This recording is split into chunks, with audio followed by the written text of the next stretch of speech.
Story by O.Henry. We no longer groan and heap ashes upon our heads when the flames of Tophet are mentioned, for even the preachers have begun to tell us that God is radium or ether or some scientific compound, and that the worst we wicked ones may expect is a chemical reaction. This is a pleasing hypothesis, but there lingers yet some of the old, goodly terror of orthodoxy. There are but two subjects upon which one may discourse with a free imagination and without the possibility of being controverted. You may talk of your dreams, and you may tell what you heard a parrot say. Both Morpheus and the bird are incompetent witnesses, and your listener dare not attack your recital. The baseless fabric of a vision, then, shall furnish my theme, chosen with apologies and regrets instead of the more limited field of Pretty Polly's small talk. I had a dream that was so far removed from the higher criticism that it had to do with the ancient, respectable, and lamented bar of judgment theory. Gabriel had played his trump, and those of us who could not follow suit were arraigned for examination. I noticed at one side a gathering of professional bondsmen in solemn black and collars that buttoned behind, but it seemed there was some trouble about their real estate titles, and they did not appear to be getting any of us out. A fly cop, an angel policeman, flew over to me and took me by the left wing. Near at hand was a group of very prosperous-looking spirits arraigned for judgment. "Do you belong with that bunch?" the policeman asked. "Who are they?" was my answer. "Why," said he, "they are. But this irrelevant stuff is taking up space that the story should occupy." Dulcie worked in a department store. She sold Hamburg edging, or stuffed peppers, or automobiles, or other little trinkets such as they keep in department stores. Of what she earned, Dulcie received $6 per week. The remainder was credited to her and debited to somebody else's account in the ledger kept by G. Oh, primal energy, you say, Reverend Doctor. Well then, in the ledger of primal energy. During her first year in the store, Dulcie was paid $5 per week. It would be instructive to know how she lived on that amount. Don't care? Very well. Probably you are interested in larger amounts. $6 is a larger amount. I will tell you how she lived on $6 per week. One afternoon at 6, when Dulcie was sticking her hat pin within an eighth of an inch of her medulla oblongata, she said to her chum, "Sadie, the girl that waits on you with her left side. Say, Sade, I made a date for dinner this evening with Piggy." "You never did," exclaimed Sadie admiringly. "Well, ain't you the lucky one? Piggy's an awful swell, and he always takes a girl to swell places. He took Blanche up to the Hoffman house one evening, where they have swell music and you see a lot of swells. You'll have a swell time, Dulce." Dulcie hurried homeward. Her eyes were shining, and her cheeks showed the delicate pink of real life's, approaching dawn. It was Friday, and she had 50 cents left of her last week's wages. The streets were filled with the rush hour floods of people.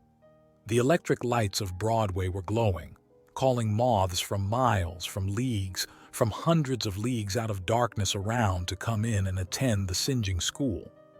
Men in accurate clothes with faces like those carved on cherry stones by the old salts in sailors' homes turned and stared at Dulcie as she sped, unheeding, past them. Manhattan, the night blooming cereus, was beginning to unfold its dead white, heavy-odored petals. Dulcie stopped in a store where goods were cheap and bought an imitation lace collar with her 50 cents.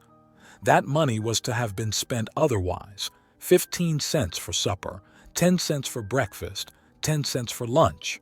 Another dime was to be added to her small store of savings, and 5 cents was to be squandered for licorice drops, the kind that made your cheek look like the toothache and last as long.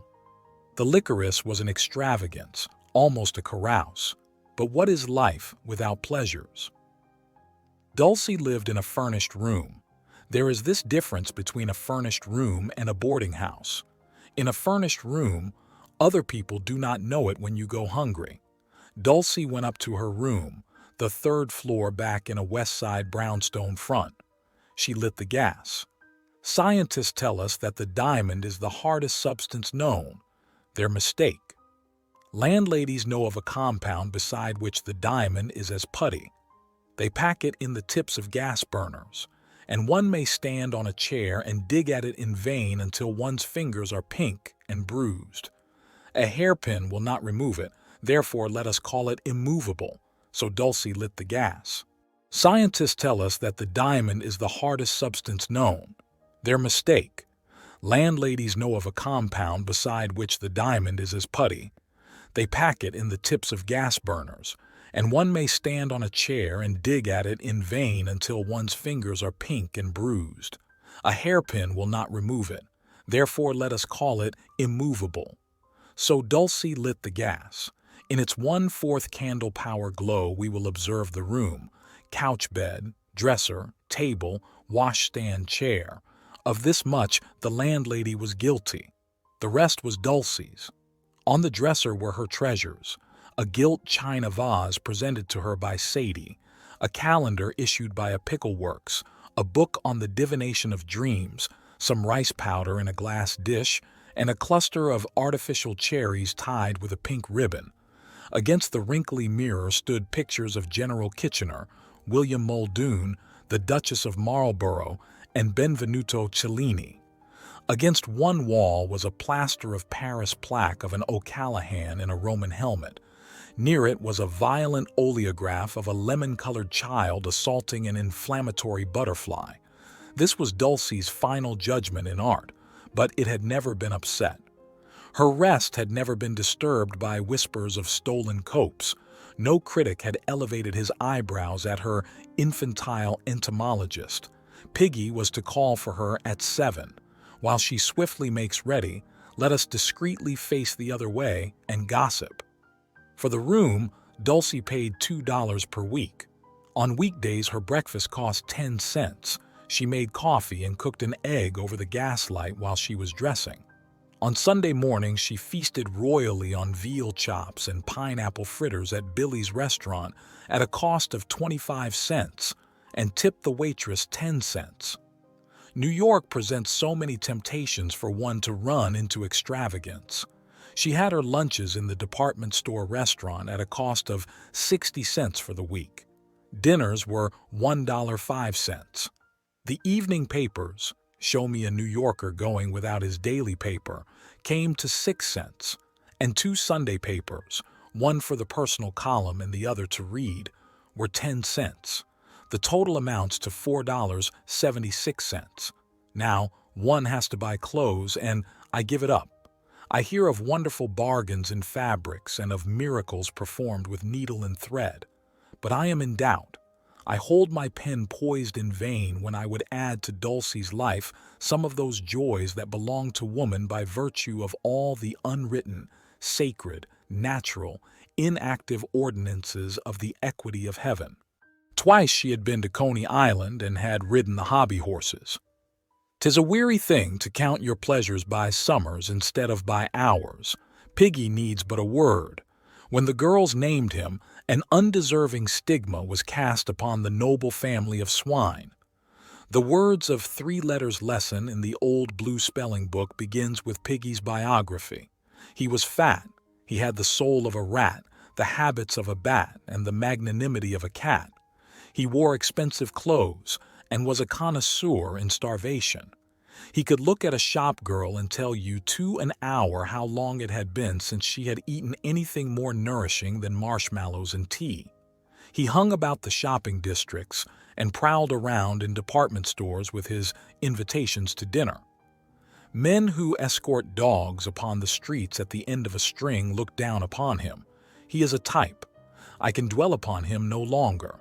My pen is not the kind intended for him. I am no carpenter. At 10 minutes to 7, Dulcie was ready. She looked at herself in the wrinkly mirror. The reflection was satisfactory.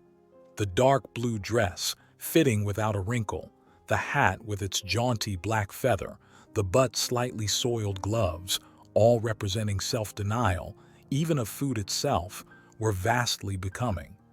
Dulcie forgot everything else for a moment except that she was beautiful, and that life was about to lift a corner of its mysterious veil for her to observe its wonders. No gentleman had ever asked her out before. Now she was going for a brief moment into the glitter and exalted show.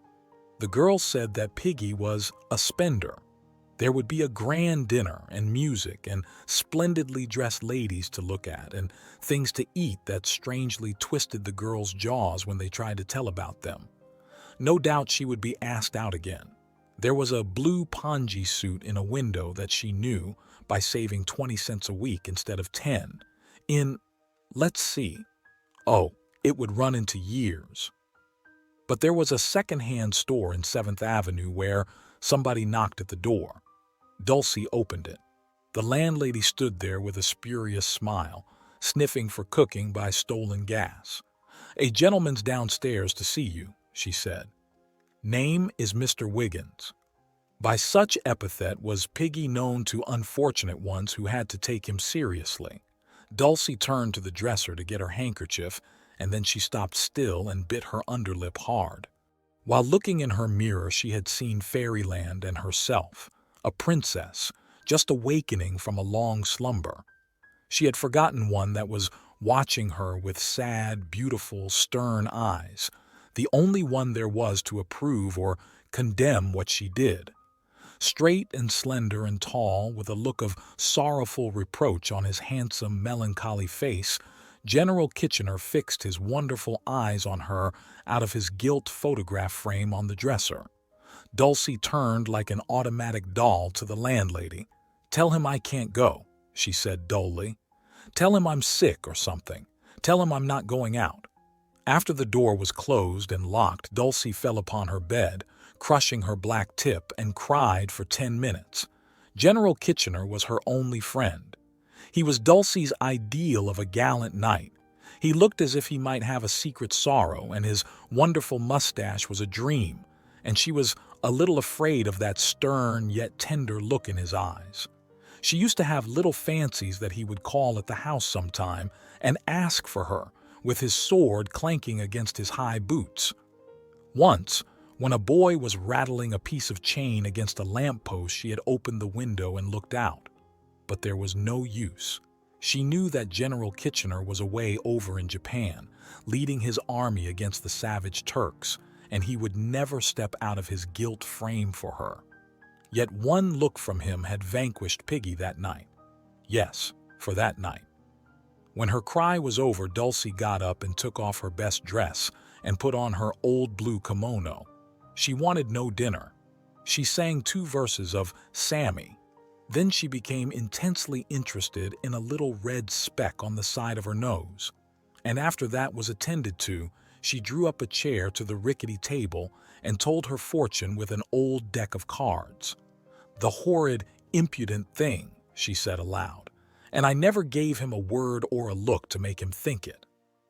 At 9 o'clock, Dulcie took a tin box of crackers and a little pot of raspberry jam out of her trunk and had a feast. She offered General Kitchener some jam on a cracker, but he only looked at her as the Sphinx would have looked at a butterfly. "If there are butterflies in the desert, don't eat it if you don't want to," said Dulcie. "And don't put on so many airs and scold so with your eyes. I wonder if you'd be so superior and snippy if you had to live on $6 a week." It was not a good sign for Dulcie to be rude to General Kitchener. And then she turned Benvenuto Cellini face downward with a severe gesture.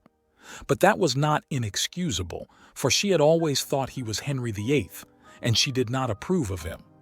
At 9:30, Dulcie took a last look at the pictures on the dresser, turned out the light, and skipped into bed. It's an awful thing to go to bed with a good-night look at General Kitchener, William Muldoon, the Duchess of Marlborough, and Benvenuto Cellini. This story really doesn't get anywhere at all.